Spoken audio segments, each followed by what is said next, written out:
Hello you guys and welcome to my channel. I'm so excited to have you here. So today we're going to be doing MLM horror stories. It's actually funny. Well, I guess not really funny because I was literally halfway through filming this video and realized I wasn't recording my audio. So here we are, reading again. Definitely gonna need a lot of water. So let's actually get into it. The first MLM horror story says, "Hi Deanna, I love your channel and horror series. I have quite a few stories to share, so I apologize in advance for a very lengthy email. Number 1, the school market. My first horror story takes place way back in the 2000s, I'm guessing. I was a 16-year-old high school student at the time. One day I noticed that quite a few girls in my school were carrying around thick makeup catalogs. Spoiler alert, that was Avon's job. Yes, this is very sketchy. So they were 16 years old. So I learned that one girl from my class was also selling makeup to our other classmates. I was intrigued. I was very oblivious back then. I didn't have any money, so I couldn't buy anything, but I was interested in her proposition to work for Avon instead. I didn't know anything about MLMs or makeup at the time, but I really wanted some extra cash, so I agreed. Long story short, I didn't manage to sell anything. This is actually a perfect example of an oversaturated market because quickly enough, my school was filled with Avon hunts, but no actual buyers. On top of that, I did some unpaid work for Avon too, distributing flyers. Luckily, I decided to leave pretty quickly. What can I say? At least we didn't have to buy any inventory to join, so I didn't lose any money. I also got some free makeup and jewelry, so I guess that's still a win. But I do still wonder, what the hell was that? Is it even legal to recruit minors? I don't know if it is or isn't, but it sure isn't ethical. So yes, I do not believe that you can sell to anyone under the age of 18, so that is definitely shady. Story 2. How Arbonne tried to greenwash me, but ruined a friendship instead. Fast forward to over a decade later, I'm now a doctoral candidate in political science. I specialize in environmental policy to be precise. I promise this is important. When I was still in undergrad, I had a good friend at uni who was doing economics. Let's call him Ross. As I said, Ross and I used to be good friends, but at some point we became more distant. Nothing bad happened, we just gradually grew apart and went our separate ways. However, I still noticed just how much Ross changed over the years, and not in a good way. First of all, Ross was very athletic in the past and was dancing professionally, but at some point he stopped and gained a lot of weight over time. Now, there's nothing wrong with not being thin or athletic, but in this case, that change was very sudden. He also became religious. Again, all of a sudden. Ross later told me that he was struggling with severe depression, and so did I. I have a chronic depression myself, so I definitely know how it feels. All this information is important for the story, I promise. Now it's time for the juicy part. Guess who contacted me in the midst of the pandemic with a job opportunity? That's right, it was Ross. It was the first time I've heard from him in ages. Ross told me that he started his own, quote, business, unquote, and wanted me to join because of my work ethic and interest in sustainability. At that point, I didn't suspect anything shady and gladly agreed. The reason why I thought it was legit was that Ross told me years before that he wanted to start his own business in the future. I also knew he was interested in the environment, so I thought that maybe he started his own consultancy firm or something like that. I was so wrong. Ross and I agreed to have a Zoom meeting, but there was a plot twist. He wanted to use his business partner, that's the term he used, LOL, to join us. Let's call her Lily. As far as I understand, Lily is his upline and the person who dragged him into this shit pit. She turned out to be very pretty, bubbly, and likable, so no wonder she managed to gain Ross's trust and recruit him. To my surprise, Ross was completely silent during the meeting, and Lily did all the talking. I guess it's because he was new to Arbonne and still in training under Lily, or at least that's the impression I got. It was so weird. I've never met Lily in my life, and yet I had to listen to her pretty much lecture me, while Ross was just watching with a smug expression on his face the whole time. This made me very uncomfortable. I now regret that I didn't record this conversation, but I was so unprepared for what was about to happen that I didn't think about it. The whole meeting lasted about an hour. I only learned what products Arbonne sells only halfway through the meeting. 30 minutes, Carl. Sure, I'm not a pyramid scheme where products come second, right?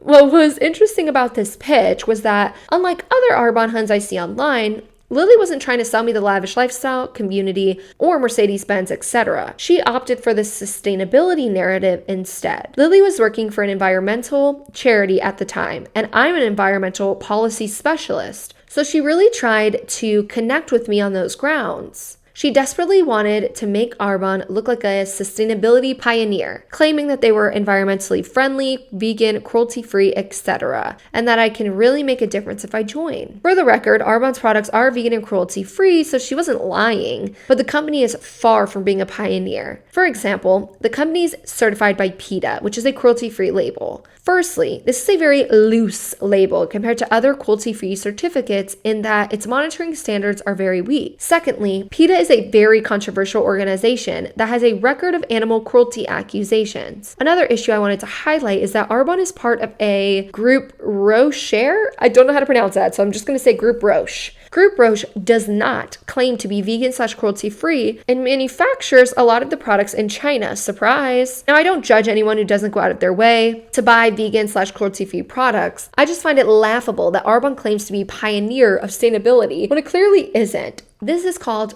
greenwashing. Also, Lily mentioned that she did a charity campaign with Arbonne for the NHS. She supplied hand creams to clinics because doctors and nurses overwork and their hands get dry.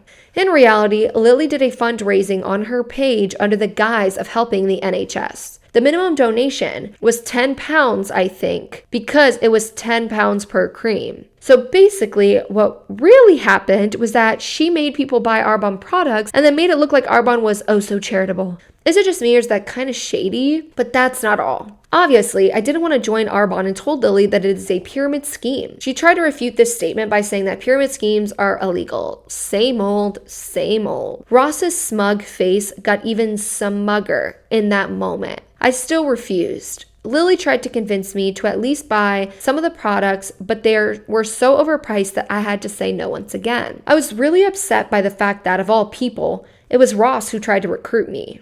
Ross, who was a good friend of mine in the past. Ross, who has a degree in economics, mind you. He should have known better. But I also felt sorry for him. To me, it seems like Arbonne targeted Ross because of his mental health struggles and the desire to find a community. He doesn't seem to be doing well as a rep, though, because no one really reacts to his Arbonne posts on social media. Also, Ross tried to organize Arbonne events online, and I noticed that he used his old photos for ads. I mean, photos from his professional dancing days when he was active and athletic. Again, there's nothing wrong with not being sporty. I don't really like sports myself, but this is a false advertising on his part. Anyway, a few months ago, it's been more than a year since that meeting, I decided to write a post on my social media about the benefits of therapy. As I've mentioned before, I've struggled with depression for many years before trying therapy. It helped me so much that I decided to reflect on my journey publicly. I didn't share any details in the post though. I was simply talking about some general things that I learned in therapy, like healthy boundaries. Little did I know that the big brother was watching. Right after I posted this, Ross liked my post and messaged me. Yes, you guessed it right, he tried to recruit me again. I guess he thought that I'm vulnerable enough now that I've mentioned depression in therapy. After that, I stopped feeling sorry for Ross. He should have known better. I still feel sad though that our friendship is lost for forever. Story 3, a model scam. This is going to be a short story. I used to do modeling as a hobby, so naturally I was a member of a few photography and modeling groups on Facebook. At some point, I joined a chat group on Messenger. This group was created for purely professional reasons with the aim to share information about modeling and photography. It didn't take long for an MLM Hun to infiltrate our group. She attacked a couple months before Christmas. This Hun didn't talk about job opportunities or anything like that, but she did invite everyone to a Tropic skincare online party and said their products will be great for Christmas. I couldn't stay silent and I asked the admins whether MLM ads are appropriate for a professional group just to get attacked by the mob of her friends immediately after. For the record, I didn't call names or attack the Hun personally, but it didn't matter to them. I was basically kicked out of the group because I dared to ask about the rules and said that MLMs are predatory. What can I say? I hope they enjoyed their crappy pyramid schemist present. Thank you for your time, Deanna. I wish you all the best. Okay, the second story is really sad to kind of see your friend who was also struggling. And this is kind of a topic we talk about a lot, or I talk about a lot, is that so if you're vulnerable because you don't have a community, you don't have people around you, you're struggling from depression, all of that, that vulnerable aspect of you is used to get you roped in.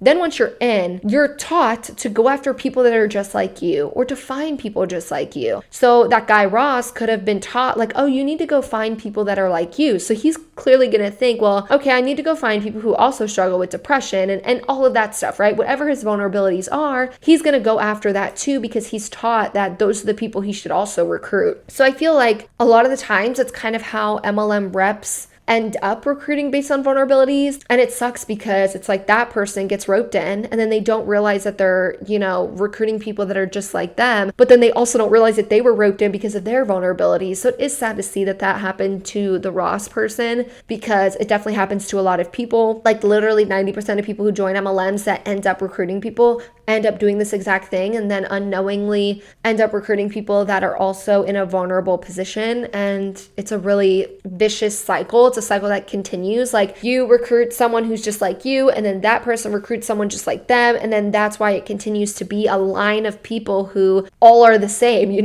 That's why we see college students and stay-at-home moms, like the same type of people getting involved in this because those are the people already in the MLMs, and then they just recruit people who are just like them. So I hope that your friend Ross is doing okay now and everything is good. I am really glad that you did not get roped into the company itself and that you knew pyramid schemes and you were like, not gonna join that. Okay, so let's move on to the next one. So this one I am going to do a trigger warning. It is a long story, but it starts off with the title talking about SA. So if you are someone who will be triggered by that topic, I will have timestamps down below where you can skip this story. So if you are someone who is like, okay, I do not want to hear about SA or that topic at all, you can definitely just skip, and I will have the timestamps. So you could just skip to the next story so you don't have to listen to this one. So the story says, hey Deanna, my name is blank. I'm not sure if she wants her name said. My name is blank. I'm now 24 years old and I've been following your channel for about 6 months now. I've been in a couple of MLMs, but this one takes the cake for the worst experience I've ever had with a company. To start off, this wasn't a typical MLM. At the time I was working for Dick's Sporting Goods. I was starting to get sick of retail and was looking for something that would give me experience and growth for a more adult 8 to 5 or 9 to 5 job. Anyways, I went job searching and got 6 interviews. Little did I know, all 6 of these interviews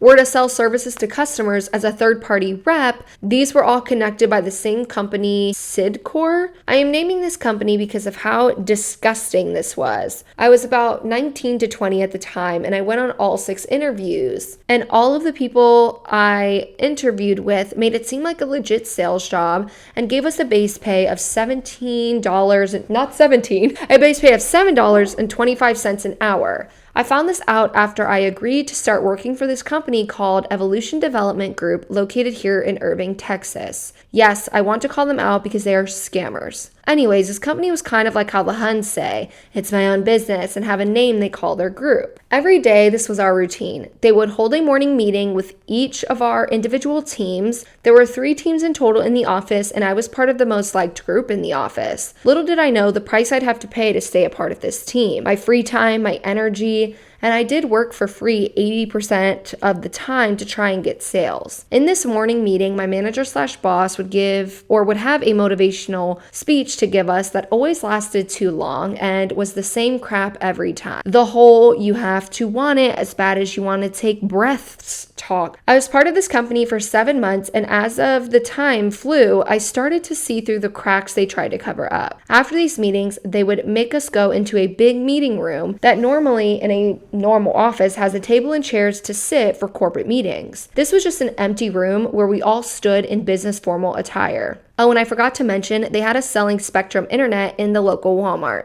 I won't lie, this job did teach me how to talk to random strangers a little easier, but that was it. Anyways, we would get paired up and sent to certain stores in the area. After this pointless training meeting, they would have us go over our sales and installation rates in front of everyone. It was so embarrassing because they would ask you on the spot why it wasn't good or how it was great. They would do a lot of love bombing. They even love bombed me, and I noticed usually after the love bombing stopped, trapped people would fall off and leave. After this meeting, they would hold another meeting and split us into 2 alphas, meaning they got good sales, and beta, the ones who sold nothing or not enough. In these meetings, it was more motivational speeches and more love bombing or putting you on the spot to find out what is going on in your personal life. They called us a family. One day I was paired up with my manager and my 2 uplines. We went to lunch and I told them I couldn't afford it, so they paid for me. During this time, I decided I had to get out.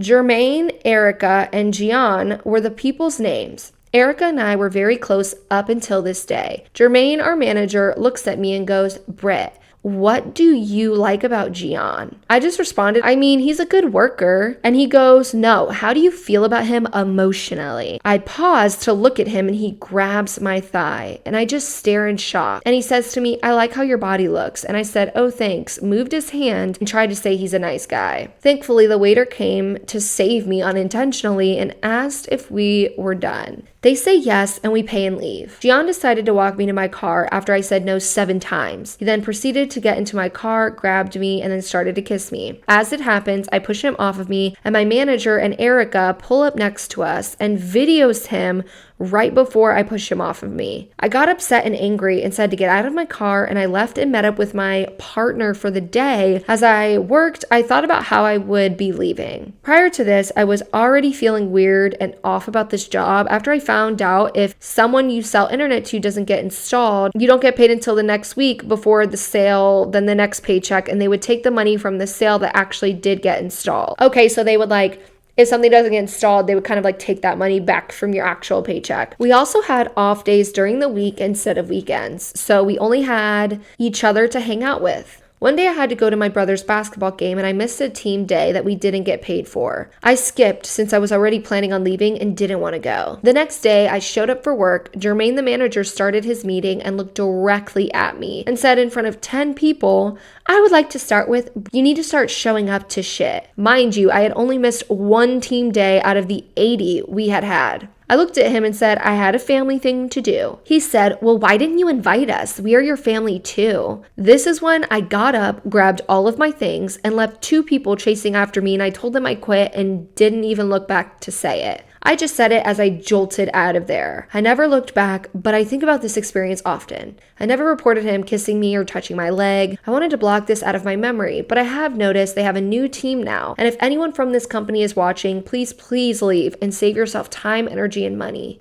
Side note, there were times they would put me down, one of them being when Gian came up to me before we left for our stores and said, "You need to start putting makeup on." At the time, I was learning how to accept my skin without makeup. And when he said that, I decided I wouldn't wear it again to my job for as long as I continued to work there. These people showered me in love bombing and in motivational speeches. I did get sucked in for a while, and finally, after I got essayed by Gian, I made my plan to leave. There are companies that will pretend to be real and have you go to a real building that looks like a corporate office and will lead you to believe you are being hired for an actual real job. If anyone tells that you are a third-party rep, please dig in deeper. I have also been a part of Senegence or LipSense and Young Living. Both I do not associate with anymore, but I got sucked in at just 18 years old by my ex's mom. I hope this helps anyone who's had a similar experience. This is just the tip of the iceberg. Okay, so I first off want to say in general that I hope that this person is doing okay. I am sending you all of the love. I hope that you are doing okay, and thank you for sharing that. I know that that's not an easy thing to share or story to have on my whole entire YouTube channel. So thank you so much for sharing that, because I think that stories like this can help other people who have been through similar things, and I hope that your story resonated with people who may have gone through similar things as you. So we are going to move on to the next story. Again, I really hope that you are doing the best and are doing great in what it is that you are currently doing. So the next story is about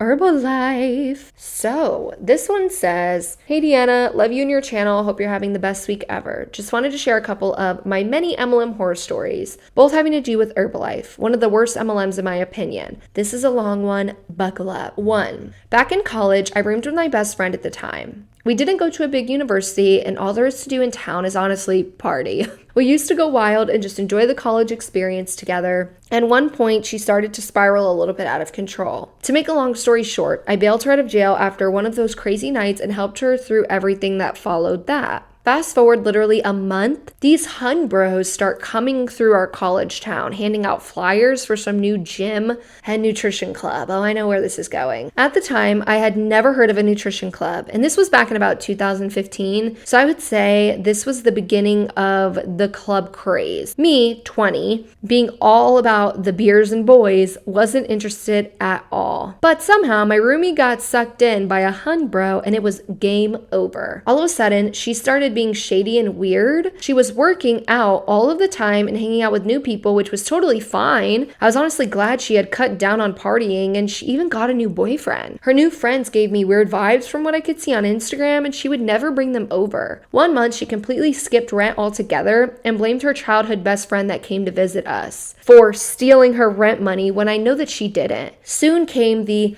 I joined Herbalife post all over social media, and I put 2 and 2 together as to why all the shady behavior had been happening. I knew what an MLM was because my sister was in it works, and she was a shady ass about it. Love my sister, but it's true. And I called my roomie out on the spot. I told her it was a bad idea, and these people were not her real friends. We had a nasty fight, and she ended up moving out and moved in with her upline. No, to end the story, my old roomie ended up getting left too because her upline stole her hun bro boyfriend, and now they're engaged in still scamming people in the name of Herbalife. No way. Okay, so you have an upline. Your upline scams you into an MLM, even if it's unknowingly, I don't care. Still a scam. You get into the MLM. You then move in with your upline just for your upline to steal your boyfriend. That is messed up. Where's the girl code? Oh my Lanta. Let's continue. Story number 2.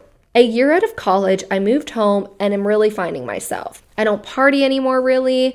I started a vegan lifestyle, and I'm working out a lot to lose that beer belly. I left my ex behind in our college town, and I want to really move on for good. So I got on Tinder. I matched with a boy and we hit it off pretty well. He's attractive and seems like he's doing well in life, so after a few Tinder exchanges, we started texting. I asked him in a text what he does for a living, and he answers, I own a couple nutrition clubs here in town. And I honestly roll my eyes, waiting for a pitch, but honestly, D, he never made one.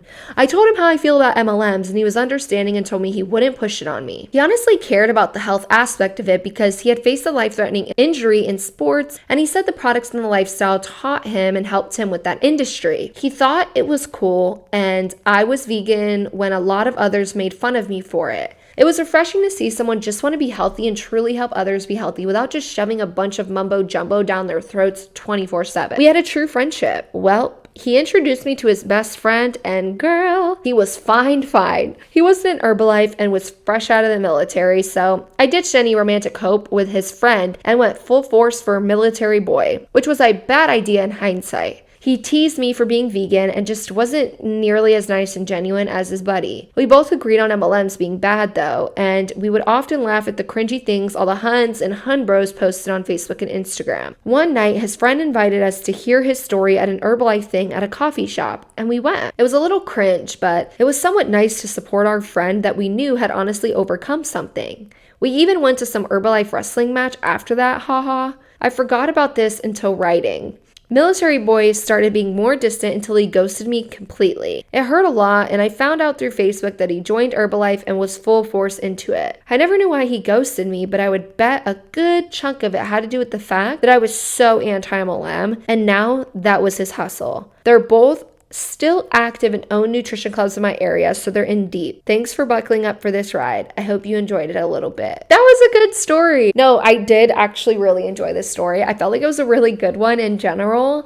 The whole nutrition club thing, I did a deep dive literally almost a year ago on the nutrition clubs. If you guys want to check that out, it is very interesting to learn about. It is very interesting reading like their terms and conditions and like what these Herbalife clubs are all about and kind of how secret they are, and even how secret Herbalife is about them. Because when you look it up and you want to learn about these like nutrition clubs, you can look up like Herbalife Nutrition Club or whatever, and you will find like terms and conditions. But besides that, there's no like true information you could find online. That's why like in my Herbalife nutrition video or nutrition club deep dive, I ended up interviewing somebody. Like I did an email interview where I just emailed them questions and they emailed them back. I also went to a nutrition club, which no, I do not support multi-level marketing companies, but I do test out products that you guys send me for MLMs all the time, and I wanted to see what did an Herbalife Nutrition Club actually look like. And I felt that I would be like a big weirdo if I just like walked in there and didn't even try a product and kind of just like stared at everything and left. I was like, let me just test out what the products taste like, do an actual review, even though I do not support MLMs and will never buy from another club again. I did do all of that. If you guys want to like see what my thoughts were about how their products actually taste when they make them, what they look like inside, what the nutrition clubs are actually all about, I will link that down below. But that is interesting.